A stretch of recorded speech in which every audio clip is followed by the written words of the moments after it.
Hi guys, my name is Scolastika Viola Febriant.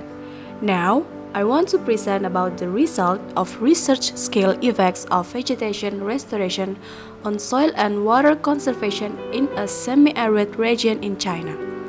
Without further ado, let's take a look at this presentation. Soil erosion is one of the most critical factors causing land degradation in the Lost Plateau, China. Many ecological restoration programs, such as the Green for Green program or GGP, have been launched in this region to recover the degraded environment. However, large-scale vegetation restoration in the Lost Plateau remains debatable. The Lost Plateau belongs to a semi-arid region, and water is usually scarcity. Water availability was insufficient to support large-scale afforestation in this region. The impacts of vegetation restoration on soil erosion and water yield show large spatial variation according to location specificity. Based on the off-site scales, a large body of literature have investigated that how vegetation restoration has affected soil erosion and water supply. Basically, these studies are conducted at a regional scale or cover the whole Lost Plateau by using soil erosion modeling, such as empirical models and process-based model. Then, statistical analysis was used to detect the relationship between soil erosion and water yield in the whole area. This study analyzed the scale effect of vegetation restoration on soil and water conservation in a typical severe erosion region, namely Yanhe watershed in the Lost Plateau. It provides the site-based temporal and spatial varying relationships among vegetation restoration, soil erosion, and water yield, which is expected to provide information for decision makers to develop sustainable natural resource management strategies in the semi-arid environment. Yanhe watershed covers almost 7,000 square kilometers, is located in the central Lost Plateau. Rainfall patterns have led to severe soil erosion in this region. Lands with slope between 15 degrees and 20 degrees accounted for 71% of the total area, while 19% of the total area is the slopes between 20 degrees and 25 degrees. Thick loess, a fine silt soil which is weakly resistant to erosion, is widely distributed in this watershed. Soil erosion control and management have received much attention in Yanhe watershed. The GGP was launched in this watershed in 1999. In 2017, Shanxi provincial government launched a new restoration program, namely the protection and restoration of mountain river forests, farmland lake grass system. The GGP aimed to restore the damaged ecosystem through converting croplands into vegetation cover and afforestation. This project has caused large-scale land use and land cover, or LULC, change in Yanhe watershed. LULC maps were provided by the DCRES and CAS in order to test the contribution of LULC types on soil erosion. 10 LULC types were classified based on Liu et al. 2005, namely cropland, forest, shrub, wood, dense grassland, moderate grassland, sparse grassland, water, built upland, and bareland. Daily precipitation more than 12 mm was provided by CMD-SSS. Soil data were obtained from the Harmonized World Soil Database or HWSD. TEM data were provided by the Advanced Spaceborne Thermal Emission and Reflection Radiometer. Daily precipitation and temperature data were obtained from the CMD-SSS, root restricting layer depth, and PAWC were obtained from the HWSD. The USLE has been used throughout the world for modeling soil erosion. Compared with process-based model, a simplified parameterization, which means a high degree of data accessibility, allows to widely apply to the most conditions, such as seasonal and annual erosion modeling at plot scales and regional scales. Its high degree of flexibility is essential for policymaking. And then, in the Loess Plateau, a large body of literature has focused on the development of the modeling concept, and it is single factor, in order to fit well with different geographic locations. Water yield analysis, the integrated valuation of ecosystem service and trade-offs. Water yield model was used to calculate the amount of water yield at watershed scales. This model is developed especially for modeling water yield associated with the impact of LULC change. Traditional regression, ordinary least squares regression model, is assumed to be constant across the whole study site. However, as for geospatial statistical analysis, it is difficult to meet the assumptions of the traditional regression model because spatial data usually are non-stationarity and spatial autocorrelation. The GWR model is a powerful tool to estimate regression models with spatial varying relationships. It allows to identify, map and model complex spatial variation in parameters. In this study, the variable included soil erosion and water yield values at sub-watershed scales from 2000 to 2015. However, long-term regional or large-scale ecological modeling validation, especially multiple ecosystem services or processes modeling, remains limitation due to data availability. In this study, all parameters are parameterized based on previous research, which have been calibrated and validated by observation data. LULC maps, as the critical data in this study, were obtained from the DCRES and CAS. The CAS conducted field surveys to evaluate the classification accuracy, and these LULC maps show a good overall accuracy, reached 91.2%. Then, we compare the temporal and spatial change of soil erosion and water yield with previous studies.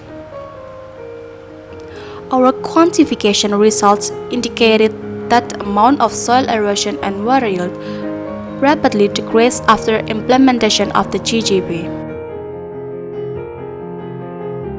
Soil erosion was not evenly distributed throughout the entire watershed. There was significant spatial variation in severe soil erosion after implementation of the GGB. Severe soil erosion almost covered the whole watershed, accounted for 64.3% of the total area in 2000. Especially, it intensively distributed in central region.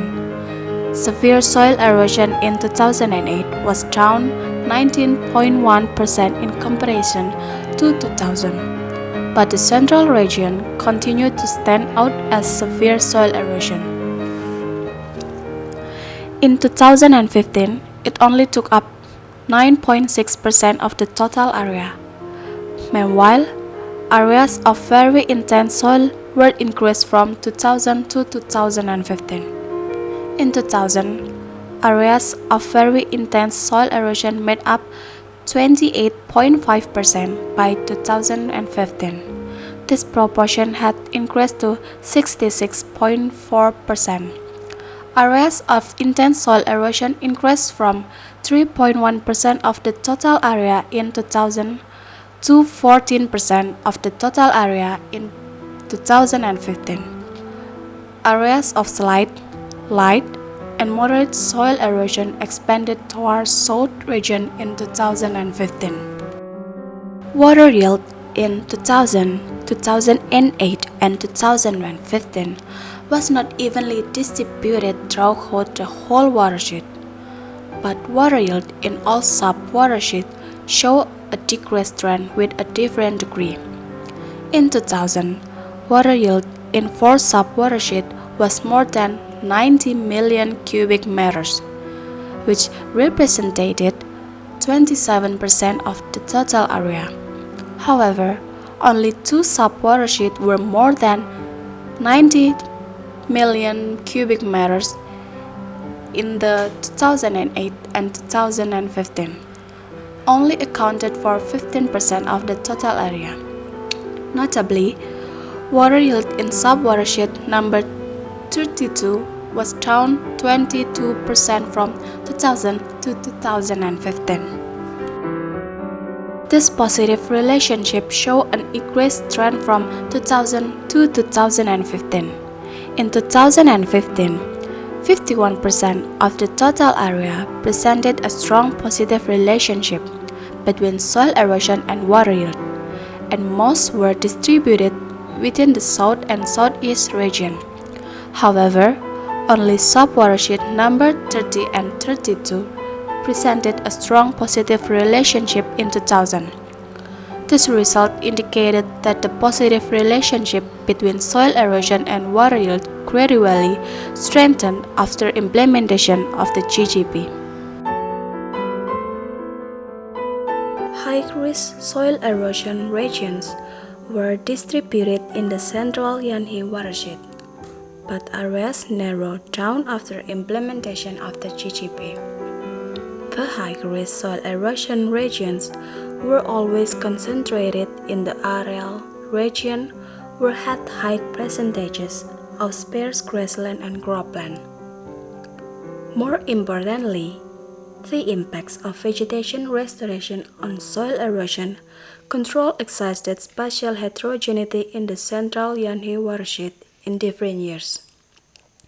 In the central Yanhi watershed, the main LULC change characteristic was a rapid decrease of cropland and a rapid increase of moderate grassland and wood from 2000 to 2015. The GWR analysis is ideally conducted at pixel-based scales because of the spatial distribution of water yield in Yanhi watershed 2000 to 2015. Geometric variability of the watershed that leads to a questionable of the centroids. However, it is more rational to analyze water yield based on a watershed scale.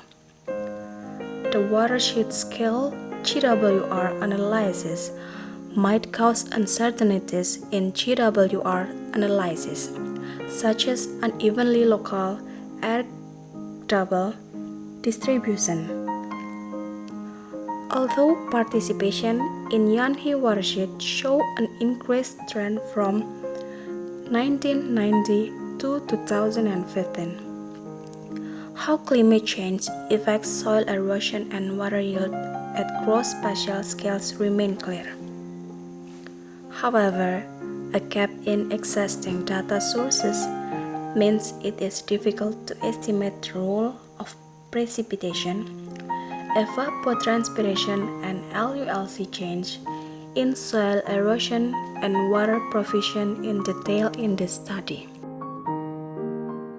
Combined with the negative impacts of the GGP on water yield, we suggested that vegetation restoration should consider the special characteristic of LULC in the whole Yanhi watershed, especially in the central region.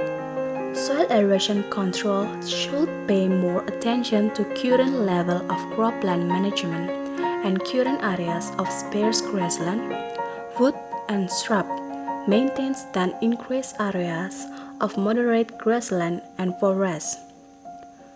As one of the most severe soil erosion regions in the Loess Plateau, soil and water conservation experiences in Yanhi watershed may also be appropriate in the Loess Plateau.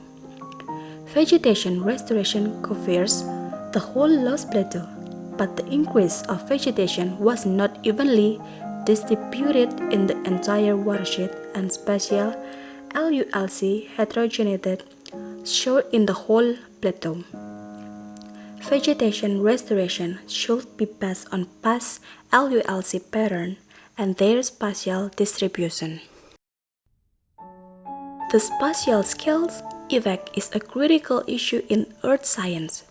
This study investigated the scale effects of vegetation restoration on soil erosion and water yield in Yanhe watershed, which provided information for decision-making for sustainable soil and water resource management strategies in the semi-arid regions.